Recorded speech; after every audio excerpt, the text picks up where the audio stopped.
You're as I saying, was saying, so yeah, Paul had never heard, which I found quite incredible that he'd never actually heard his own.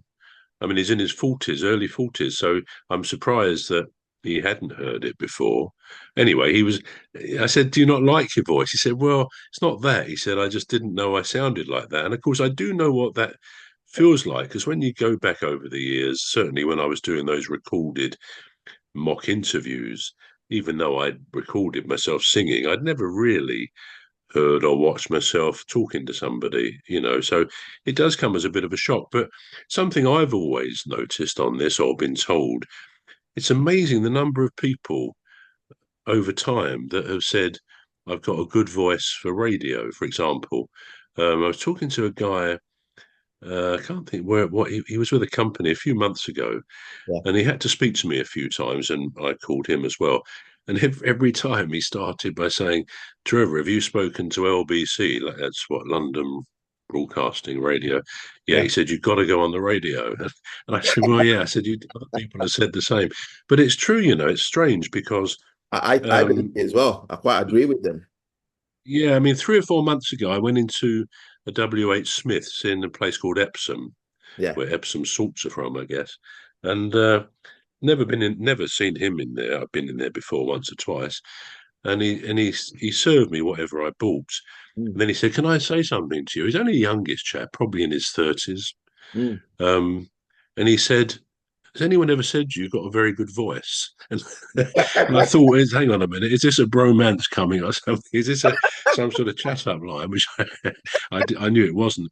I said, well, I said, funnily enough, people do have said that over the years, really, that I've got a good voice for certainly for radio or whatever.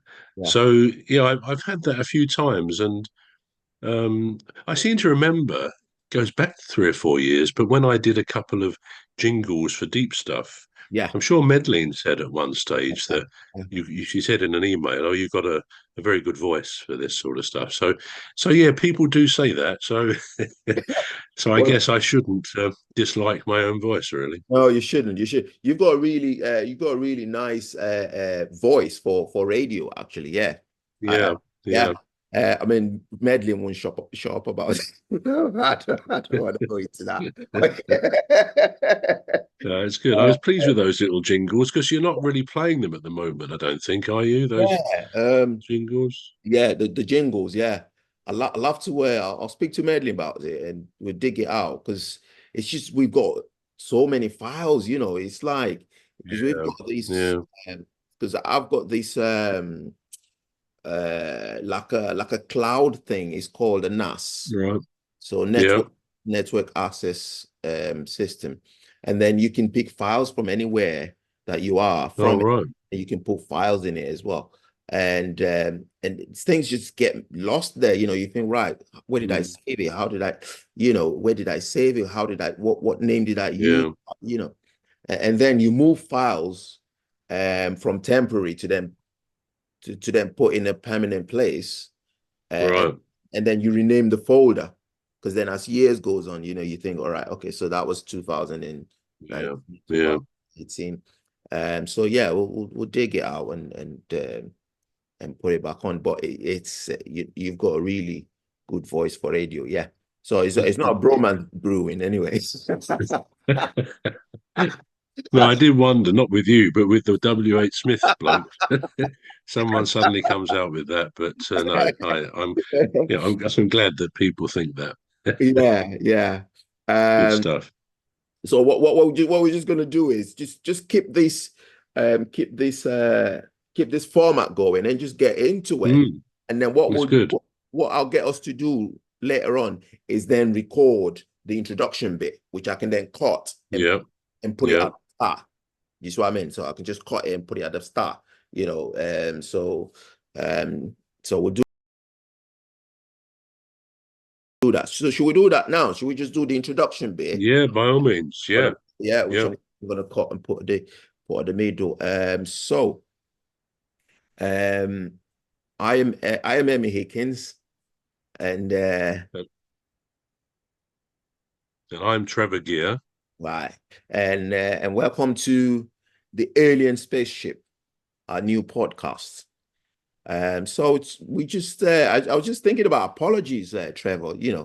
So somebody like I had a mate that said something, something I felt well, I felt bad when he said it. Well, he must have felt bad, but I didn't like what he said. And then he noticed it, and then he said, "Oh, he said I should apologize." So he rang me, he rang me up, and said, "Well, I just want to apologize for what I said the other day." And I went, "Yeah, all right." So I apologized then, and he said, "Well, I just did."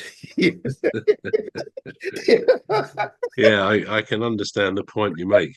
The thing is with apologies, I think usually if somebody, somebody famous or a politician or whatever, if they say, "I'm sorry, I apologize," Yeah, they usually then add the words, "if I've upset anybody."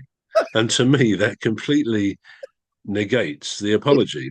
that's what They it. won't say, "I'm sorry, I shouldn't have done that or I shouldn't have said that." So I always think these apologies are not really apologies at all. Ade, it's like you've been trying to apologize, and then you then nullify it by saying, if I've If if I've upset, yeah, yeah, and you think, well, yeah, hang on a minute, what you doing? Well, you apologizing for that, and you yeah, apologize, yeah. apologizing. In the end, you're not getting an apology then. You're not absolutely right. You just know you're not getting an apology. Oh, um, So what do you think when what do you think people mean when they say I kind of understand it, but then I don't? And you think, well, hang on a minute. Are you trying to confuse me or yourself? But if they don't understand what they're saying in the first place, I don't know what you mean. But yeah, I think language is a well, it's a fascinating thing, isn't it? Because we communicate mainly by words, and it's. I had an interesting conversation with someone the other day, and they said we were talking about thoughts. Quite a Right. big Yeah. subject, really. Meditation. We've talked about that before. Yeah. The idea of emptying your mind of any thoughts, which I suppose maybe many of us have tried that and realized that it's a very difficult thing to do because thoughts keep coming in, don't they, when you're trying not to think. But this person was saying that whenever they think, which is most of the time, I guess, they actually hear a voice in their head Yeah. saying those thoughts. And they were quite surprised, to put it mildly, that I don't have any sort of voice in my head when I'm thinking something. And they also said in a dream, when they dream, they Yeah. hear people talking. And again, I said, well, I don't. And apparently, I mean, this person looked into it, and it's like half the population do hear a voice saying what their thoughts are, saying them, and half doesn't. Do you hear a voice in your head for your thoughts? It's strange you say that actually. Because all right, okay, so I don't mean to bring religion into this, but when I pray sometimes, I hear a voice saying, yeah, your prayer has been answered. And I'm thinking, hang on a minute, who's talking? You feel it's a voice you actually Yeah, hear. I hear a voice and Really? I'm thinking, am I telling myself that it's going to be okay? Yeah. Or is my prayers being answered? And that's sort of, yeah, Yeah. it's funny you say that actually. Because when you do